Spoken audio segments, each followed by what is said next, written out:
అనుగ్రహాన్ని పొందాలి అంటే మనం తపస్సు చేయాలి, పరితపిస్తూ ఉండాలి. తపన అంటే ఏంటి? కోరికలు అనేటువంటి భావం లేకుండా నీ పాదాలు పట్టుకుంటే ఏది కోరుకోవాలో, ఏది నెరవేరితే నేను సుఖ సౌఖ్యాలతో ఉంటానో దాన్ని అనుగ్రహం ద్వారా పొందేటువంటి కోరిక మాత్రమే కాదు.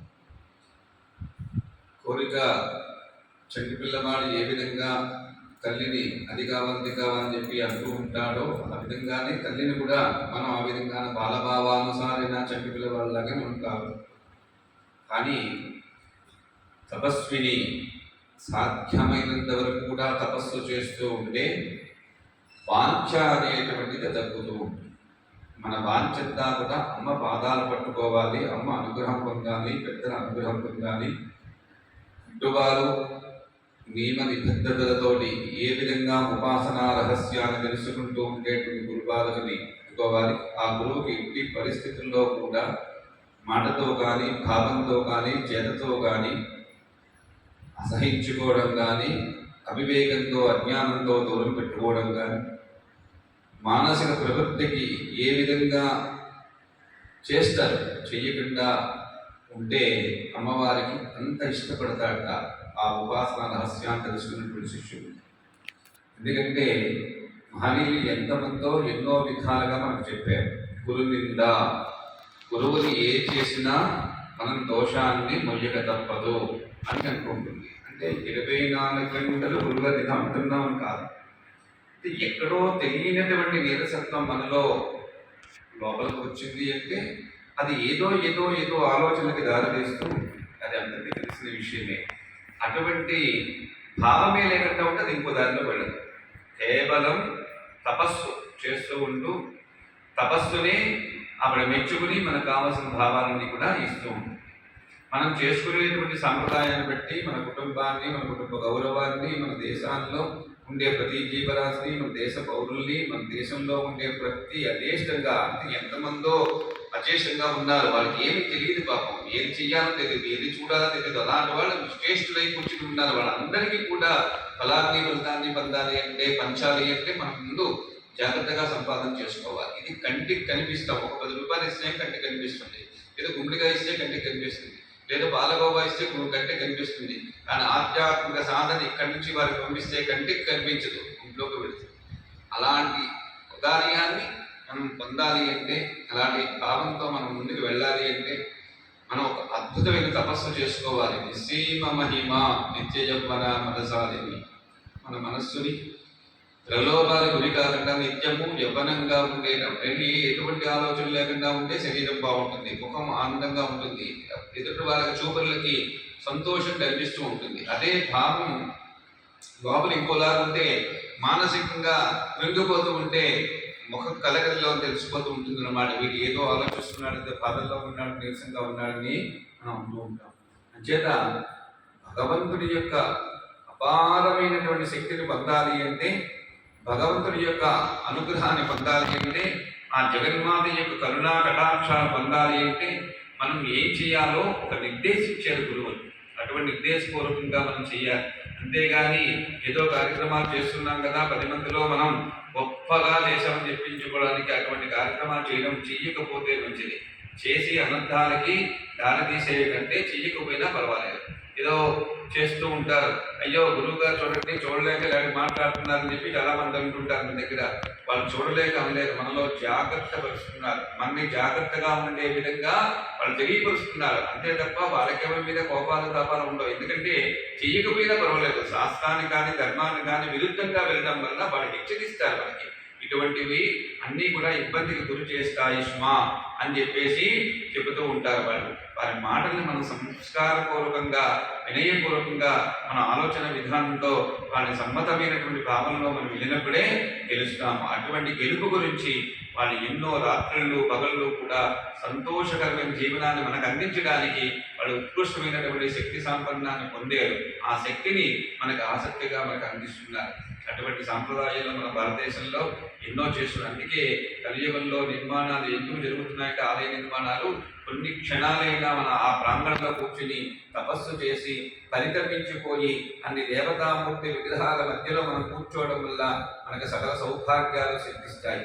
అందుకే ఈ రోజున ఈ బాలభాస్కర శర్మ చేస్తున్నాడు, లేదా వెంకటనారాయణ చేస్తున్నారు, లేదా ఇంకో స్వామి చేస్తున్నాడు, ఇంకో భట్నగా చేస్తున్నారు, ఇంకో ప్రెసిడెంట్గా చేస్తున్నారు అనేటువంటి కాదు. ఎవ్వరు చేసినా అమ్మ యొక్క అనుగ్రహం వల్లే జరుగుతుంది. ఈ సంకల్పం వ్యక్తి చెయ్యలేడు.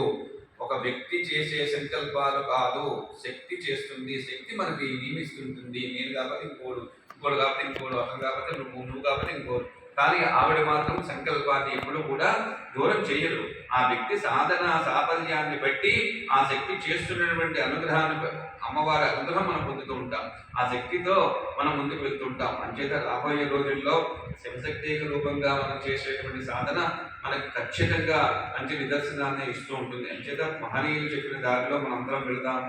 రాబోయే రోజుల్లో ఈ ఆశ్రమంలో సహస్ర శ్రీచక్రాల విధంగానే కోటిలింగాల ఆలయాన్ని నిర్మాణం చేసి హరిద్దామని చెప్పి అమ్మవారి యొక్క కోరిక ఏమో మన కోరిక అయితే ఎప్పుడో ఆగిపోను. అంటే అమ్మవారి కోరిక ఎలాగంటే మనకు ఆ ఫలాన్ని అందించాలని కోరిక, అంతేగాని లింగాలు పెట్టాలని కోరిక ఆవిడకి ఎందుకు? తలుచుకుంటే కోటి కోటి విగ్రహాలు ప్రపంచమంతా శివశక్తమై ఉన్నది. ప్రత్యేకించి లింగాలు పెట్టగలేదు, ప్రత్యేకించి అమ్మవారి విగ్రహాలు పెట్టగలేదు. కానీ మన ఆత్మస్ఫూర్తిగా మన ఆత్మసంతృప్తికి ఒక విగ్రహాన్ని పెట్టి విగ్రహం కూర్చుని అభిషేకం చేస్తున్నాం. కాబట్టి ప్రతి ఒక్కరు కూడా 1116 లింగాలు మనం పెట్టుకుని ప్రతి లింగం చుట్టూరా కూడా 9900 కానీ 9000 లింగాలు కానీ 9000 నుండి 10,000 లింగాలు చుట్టూరు పడుతున్నాయి. అలా పెట్టి 1116 పెడితే మనం చక్కగా ప్రపంచంలో మన అద్భుతమైనటువంటి ఆదర్శప్రాయమైనటువంటి ఔదార్యం కలిగినటువంటి శివశక్తి రూపాన్ని ప్రపంచాన్ని చూపించి మనందరం ధరిస్తాం. అంచేత 1116 మందికి ఈ అవకాశం కాకుండా 6,696 మందికి 230 లింగాలు చొప్పున పట్టుకుంటే మన ముందు 18 లక్షల శివలింగాలతో మనం ఆలయం ప్రారంభం చేసి వెంటనే అక్కడి నుంచి ఎవరు ఎన్ని విధాలుగా మనకి సాయబోధం చేస్తుంటారో వెంట పెట్టేసుకుంటూ మనం వెళ్ళిపోదాము. ఈ ఆజ్ఞ అమ్మవారిని కూడా మనం శిక్షాభిహిద్దాము. అనేక విధాలమైనటువంటి సమస్యలు ఎదురైనా సరే ఒకే సంకల్పంతో మనందరం కూడా కలిసికట్టుగా ఉంటే ఎటువంటి సమస్యలైనా ఎదుర్కొనే స్థాయి మనకి వస్తుంది. ప్రపంచంలో కోపం ఉన్నవాడికి, శాంతంగా ఉన్నవాడికి, ఎటువంటి గడుచువాడికి, నీరసంగా ఉన్నవాడికి వరదలు ముప్పులు వచ్చేయంటే అందరూ ఒకటే. అంచేత అవన్నీ చెప్పిరావు. అలాగే అదృష్టం కూడా చెప్పిరాదు. అదృష్టం అనేటువంటిది చెప్పకుండానే వస్తుంది. అది నిలబెట్టుకుంటే మన దురదృష్టాన్ని దూరం చేసి అదృష్టంతో ప్రపంచానికి మంచి సంకేతాలు ఇచ్చే అవకాశం ఈ జీవనాన్ని దొరుకుతుంది, శరీరాన్ని దొరుకుతుంది. ఈ శరీరంలో ఉండే చైతన్యమూర్తి మన ఎప్పుడు కూడా మంచి భావాల వైపు తీసుకెళ్ళడానికే ప్రయత్నం చేస్తుంటా. అదే అద్భుతమైనటువంటి కోరికా సత్ఫలితాన్ని.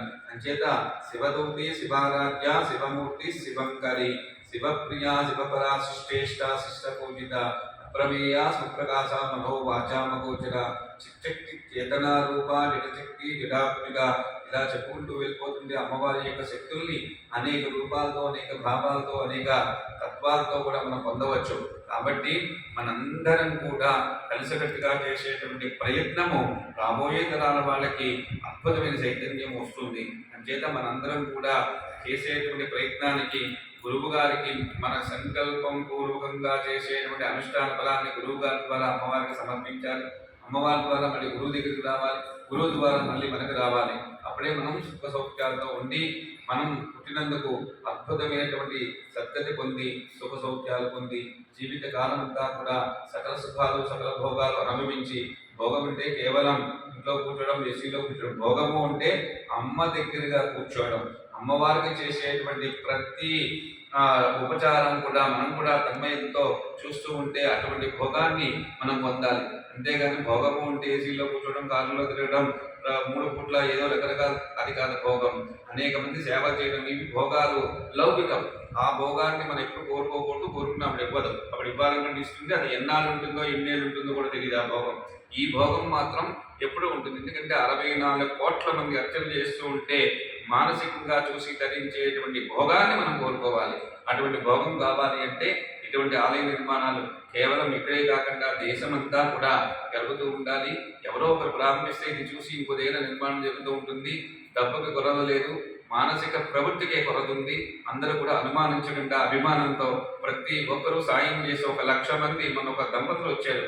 మన సాయంత్రం నాడు గురువు గారు మీరు చెప్పండి 1,00,000 మంది మనిషి 18 లింగాలు కట్టమనండి, 3 విడతల్లో కట్టమనండి, కాబట్టి మేము చెబుతాం యూట్యూబ్లో అని చెప్పారు. నవ్వొచ్చింది నాకు. అమ్మ ఇలా చెప్పలేదు, మీరు చెప్పండి గురువు గారు, ఎందుకంటే మీరు మీ ఇంటికి మీ ఒంటికి అడగట్లేదు, మీరు ఖచ్చితంగా చెప్పండి. 1,00,000 మంది శ్రీకాకుళం జిల్లా వాసులు కానీ ఎవరైనా ఇది యాంత్రికంగా ప్రతి దగ్గరికి కూడా ఈ విషయాలు వెళ్ళేటువంటి అవకాశం కలిగింది కాబట్టి 1,00,000 మంది 18 లింగాలను పెడితే 18 లక్షల లింగాల ముందు పెడతామన్నారు కదా, అలా పెట్టుకుంటూ వెళ్తే అందరిలో కూడా అపారమైనటువంటి సాంప్రదాయబద్ధమైనటువంటి అద్భుతమైనటువంటిది నేను ఈ భాగం పొందాలి, ఇందులో నేను ఎందుకు లేదనేటువంటి తపన వాళ్ళకి కలుగుతుంది. కాబట్టి మీరు తప్పకుండా చేయండి గురువు గారు అని చెప్పారు. నవ్వొచ్చింది. కానీ నిజమేనేమో అటువంటి సాంప్రదాయంలో నేనే వెనకడిగి, ఎందుకంటే ప్రతిసారి మీరు ఇవ్వండి చెప్పడం నాకు ఎందుకో చేత కావట్లేదు, కానీ తప్పట్లేదు.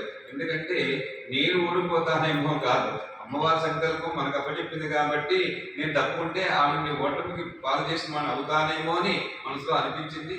కానీ ఖచ్చితంగా జరుగుతున్న ధైర్యం ముప్పావలా ఉన్న జరిగేటప్పుడు ఏదేటువంటి బాధలు ఎదుర్కొనే స్థైర్యం ఉంటుందా అనేటువంటి ఆలోచన కూడా ఉంది. కాబట్టి 1,00,000 మంది నిజంగా చెప్తున్న ఆలోచన ద్వారా 1,00,000 మందికి ఈ విషయం చేరి ఈ యూట్యూబ్లో మీరందరూ కూడా 18 లింగాలు 3 విడతల్లో కట్టచ్చు, 2 విడతల్లో కట్టచ్చు, అవకాశం ఉంటే 1 విడతలో కట్టచ్చు, అలాగే పెద్ద లింగాలు 1116 కట్టచ్చు. కడితే మనం కోటిలింగాల ఆలయము శ్రీశైల మల్లికార్జున స్వామి వారు, కాశీ విశ్వేశ్వర స్వామి వారు, అలాగే అష్టాశక్తి పీఠాలు, అలాగే ద్వాదశ జ్యోతిలింగాలు, ఇలా ఎన్నెన్నో మహత్తర క్షేత్రాలు మన భూమి మీద వెలిసాయి. అవన్నీ కూడా దేవతా ప్రతిష్టలు జరిగాయి. ఇది కూడా దేవతా ప్రతిష్టే అనుకుందాం. దేవత సంకల్పం ఇచ్చింది అంటే దేవతా ప్రతిష్టే. దేవతని కూర్చోబెట్టి చేస్తున్నాం. అంచేత ఈ క్షేత్రాన్ని మనం అందరం కూడా ముందుకు తీసుకెళ్తాం. ఇది కేవలం ఒకరి వల్ల అయ్యే పని కాదు. మనందరం తెలుస్తాము. అనేకమైన కష్టాలు వచ్చిన గత 8 సంవత్సరాల బట్టి రాత్రి పగలు కూడా నిద్ర లేకుండా శివాలయం నిర్మాణమే నా మనస్సు గోచరిస్తోంది. ఇది గొప్ప కాదు. ఎన్ని కష్టాలు వచ్చాయో కొంతమంది తెలుసు, కొంతమంది తెలియకపోవచ్చు, కొంతమంది తెలిసినా బయటపడకపోవచ్చు. కానీ కష్టాన్ని కూడా ఇష్టంతో చేసి సరేనమ్మా, కాల్చుకుంటూ వస్తాయి, రాళ్ళు వస్తాయి, ముళ్ళు వస్తాయి, అన్నీ వస్తాయి, నాకు గుచ్చుకున్నాయంటే ఆ రోజు నేను అలసట్ చేయడం వల్ల, అలాగే తర్వాత నడుచుకుంటూ వెళ్ళిపోతే ఈ వీటి మీద అడుగు వేసేటువంటి శక్తి వస్తుంది. కాబట్టి అప్పుడు స్పాంజ్ అయినా ఒకటే, ఇదైనా ఒకటే అని చెప్పి అలా వస్తున్నాను. మీ అందరికీ తెలుసు. అంచేత గురువు హీనం యథామంతం ఆద్యహీనం యథావిహి బిందుహీనం త్రిపుండంచ అనేటువంటి శాస్త్రం చెప్పిందో మనం గురువుగారు చెప్పిందే విందాం. ఆజ్ఞం అభిగారం చేసి హవిస్సును హోమం చేద్దాం. అలాగే మంచి యంత్ర సాధన చేసి కొమ్మల్లో ముగ్గు పెట్టినప్పుడు తను చుక్కపెట్టి తను పూజిద్దాము. మంచిది ఇవన్నీ చేసుకుంటూ మనం ధరిద్దాము. తప్పకుండా ఈ క్షణం నుండి ప్రతి ఒక్కరు కూడా ఖాళీ లేకుండా రోజుకు సుమారుగా 2,3,500 5,000 10,000 లింగాలు మనం ఖచ్చితంగా బుక్ అయితే ఎంతసేపు మన అవుతుంది. ఖచ్చితంగా మీరు సహకరించండి. ఎలాగైనా సరే 25 ఏళ్ళు పట్టిని 50 ఏళ్ళు పట్టిని మన ఈ గుంచాల వరవైపేటలో కోటి శివలింగాల ఆలయ నిర్మాణం మాత్రం అమ్మవారు జరిపిస్తారు. ఇది సత్యము. అంచేత ప్రతి ఒక్కరూ కూడా మనం తరతరాలకు చెప్పుకునే అవకాశం కలుగుతుంది. ఆ అవకాశం మనతో ప్రారంభించింది. మనం జాగ్రత్తగా చేసుకుని వెళ్ళిపోతే తర్వాత ఈ శక్తి అంతా కూడా అందరికీ అపారంగా పంచవచ్చు. అనుమానించడం ఎంత సులువో అభిమానించడం చాలా కష్టం. అభిమానంతో ఉన్నవారు కూడా అనుమానంలోకి వెళ్ళిపోవడం సులువు. కాబట్టి మనం కేవలం ఒకే బద్ధతతో, ఒక నిబద్ధతతో ఉందాం. గుచ్చుకునే విధంగా మాట్లాడని చెప్పి చాలా మంది తప్పుగా భావిస్తున్నారు. కాదు, మన మనసు చెదిరిపోకుండా చెప్పేటువంటి విషయాన్ని మనం గుచ్చుకున్నట్టుగా అనిపిస్తుంది. ఒక తండ్రి అంటే పడట్లేదు, తల్లి అంటే పడట్లేదు, విద్యార్థి ప్రతి టీచర్ అంటే పడట్లేదు, ప్రపంచంలో ఎవరు పడట్లేదు. కారణం లోపల తనకు సమర్థించేటువంటి శక్తి నుండి కోల్పోతున్నాడు. వాడు కోల్పోయి ఇంకో దాన్ని దృష్టి పెట్టడం వల్ల అందరూ కూడా శత్రువులుగా కనిపిస్తున్నారు. అంచేత వాడు అర్థించేటువంటి విద్యని, ఆ విద్యను అర్థిస్తూ ఆ విద్యని అపారంగా ప్రేమిస్తే వాడి జీవితాన్ని నిలబెట్టవే కాకుండా వాడి కుటుంబాన్ని నిలబెడుతుంది, దేశాన్ని నిలబెడుతుంది, ప్రపంచానికి అద్భుతాన్ని ఇస్తుంది. మనం ఈరోజు పొందుతున్న ప్రతి దానికి కూడా ఎవరో ఒకరు మొదలు పెట్టాడు, ఎంతమందో దానిలో పాలు పంచుకున్నారు. ఈ దగ్గర నుండి ప్రతిదీ కూడా మనం పొందుతున్నామంటే ఒక అద్భుతమైన ఆలోచనతో చేసేటువంటి సంకేతమే ఈరోజు మనం పొందుతున్నాం. ఇది ఆలోచన కాదు. ఎంతమంది వ్యక్తులు మారినా శక్తి మారిపోకుండా ఆవిడ అలాగే ఉంటారు. అంటే మీరు అందరూ కూడా పరిగెత్తున వచ్చి మనం తప్పుగా భావించుకున్నాము, ఇన్నాళ్ళు లేట్ అవ్వడం కారణం మన మనసులో ఏముందో మనందరం ప్రేమతో వాత్సల్యంతో ముందుకు వెళ్తాం, తప్పకుండా చేద్దామని చెప్పి అందరూ సంకల్పించుకుంటే వెంటనే ఈ సంకల్పాన్ని నెరవేర్తాం. అలాగే సుమారుగా 17,000 మెంబర్లు మన ఆశ్రమంలో గట్టుమాల పారాయణ చేసిన వాళ్ళకు ఉన్నాయి. వాళ్ళందరికీ కూడా మెసేజ్లు పెట్టండి. తప్పకుండా 230 లింగాలు నెలకు 10,000, నెలకు 5,000, నెలకు 2,000 కట్టుకుంటూ ఉంటే హాయిగా ఈశ్వరుడి దగ్గర చీటీ కట్టినట్టుగా ఆ ఈశ్వరుడి దగ్గరే ఉంటుంది.